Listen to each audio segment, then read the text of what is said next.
ದಾವಣಗೆರೆ ಜಿಲ್ಲೆಯ ಜಗಳೂರು ತಾಲೂಕಿನ ಮಾದೇನಹಳ್ಳಿ, ಪಳ್ಳಾಗಟ್ಟೆ, ಗೋಡೆ, ಮೆದಕೇರನಹಳ್ಳಿ ಗ್ರಾಮದಲ್ಲಿ ನರೇಗಾ ಕೂಲಿ ಕಾರ್ಮಿಕರಿಂದ ಕಾರ್ಮಿಕರ ದಿನಾಚರಣೆಯನ್ನು ಆಚರಿಸಲಾಯಿತು.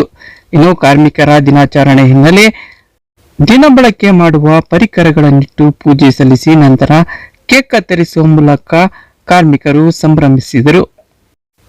ಈ ವೇಳೆ ಗ್ರಾಮೀಣ ಕೂಲಿ ಕಾರ್ಮಿಕರ ಸಂಘಟನೆಯ ಕಾರ್ಯಕರ್ತೆ ಪಿಎಸ್ ಸುಧಾ ಮಾತನಾಡಿದವರು, ಕಾರ್ಖಾನೆಗಳು, ನಿರ್ಮಾಣ ಕ್ಷೇತ್ರ, ಕೃಷಿ ಮತ್ತು ಇತರೆ ಕ್ಷೇತ್ರಗಳಲ್ಲಿ ದುಡಿಯುವ ಕಾರ್ಮಿಕರು ದೇಶದ ಆರ್ಥಿಕ ಅಭಿವೃದ್ಧಿಗೆ ದೊಡ್ಡ ಕೊಡುಗೆ ನೀಡುತ್ತಿದ್ದಾರೆ. ನರೇಗಾ ಕೂಲಿ ಕಾರ್ಮಿಕರಿಗೆ ಸಕಾಲಕ್ಕೆ ಕೂಲಿ ನೀಡುವುದು ಜೊತೆಗೆ ಮಾಡಿದ ಕೆಲಸಕ್ಕೆ ವೇತನವನ್ನು ಸಮರ್ಪಕವಾಗಿ ನೀಡಬೇಕು ಎಂದು ಒತ್ತಾಯಿಸಿದರು.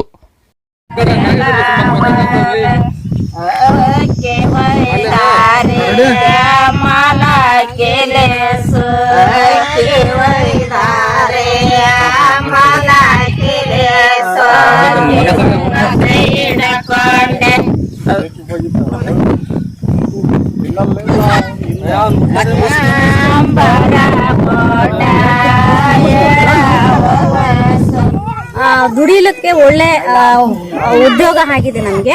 ನಾವು ವಲಸೆ ಹೋಗೋದ್ರಿಂದ ಕಾರ್ಮಿಕರೆಲ್ಲರೂ ನಮ್ಮೂರೊಳಗೆ ನಾವೇ ಕೂಲಿ ಮಾಡ್ಕೊಂಡು ನಾವು ವಲಸೆ ಹೋಗಿ ನಮ್ಮ ಮಕ್ಕಳು ಎಜುಕೇಶನ್ ಕೂಡ ಹಾಳು ಮಾಡ್ತಾ ಇದ್ವಿ. ಆ ಎಜುಕೇಶನ್ ಹಾಳಾಗ್ದೇನೆ ನಮ್ಮೂರಾಗೆ ನಾವು ಉದ್ಯೋಗ ಖಾತ್ರಿ ಅಂತಂದೇಳಿ ಒಂದು ಕಾನ್ಸೆಪ್ಟ್ ಏನು ಸರ್ಕಾರ ನಮಗೆ ತಂದಿದೆಯಲ್ಲ, 2005ರಲ್ಲಿ ನಮಗೆ ಉದ್ಯೋಗ ಖಾತ್ರಿ ಕಾನೂನು ಬಂದಿದೆಯಲ್ಲ, ಅವತ್ತಿನಿಂದ ಇವತ್ತಿನವರೆಗೂ ನಾವು ಉದ್ಯೋಗ ಖಾತ್ರಿ ಮಾಡ್ಕೊಂತಾನೆ ಬಂದಿವಿ. ಇದರಿಂದ ನಮ್ಮ ಕುಟುಂಬ ಕೂಡ ಒಳ್ಳೆ ಬೆಳವಣಿಗೆ ಕೂಡ ಆಗಿದೆ. ಇದರಿಂದ ನಾವು ಹೊಲಕ್ ಸಮತಕ್ಕೆ ಬೀಜ, ಗೊಬ್ಬರ ಅದನ್ನೆಲ್ಲ ಉಪಯೋಗ ಆಗ್ತಾ ಇದೆ ಉದ್ಯೋಗ ಖಾತ್ರಿಯಿಂದ. ಮತ್ತೆ ಇನ್ನೊಂದು ಏನಂತ ಹೇಳಿದ್ರೆ, ಈಗ 2026ರಲ್ಲಿ ವಿಬಿ ಗ್ರಾಮ್ಜಿ ಅಂತಂದೇಳಿ ಒಂದು ಬೇರೆ ಆ್ಯಪ್ ಬಂದಿದೆ. ಇದರಿಂದ ಜನರಿಗೆ ಬಹಳ ಅನುಕೂಲ ಆಗ್ತಾ ಇಲ್ಲ, ಅಸಮಾಧಾನ ಆಗ್ತಾ ಇದೆ. ಯಾಕಂತ ಹೇಳಿದ್ರೆ ಇದರಿಂದ ನಮಗೆ ನಾವು ಅವಾಗೆಲ್ಲ ಹಳೇದು ಏನು ಇದು ಉದ್ಯೋಗ ನರೇಗಾ ಇತ್ತಲ್ಲ, ಅದರಲ್ಲಿ ನಾವು ಕೂಲಿ ಮಾಡ್ದಾದ ಬಳಿಕ ನಿರುದ್ಯೋಗಿ ಭತ್ಯೆ ಹಾಕೋದಿತ್ತು.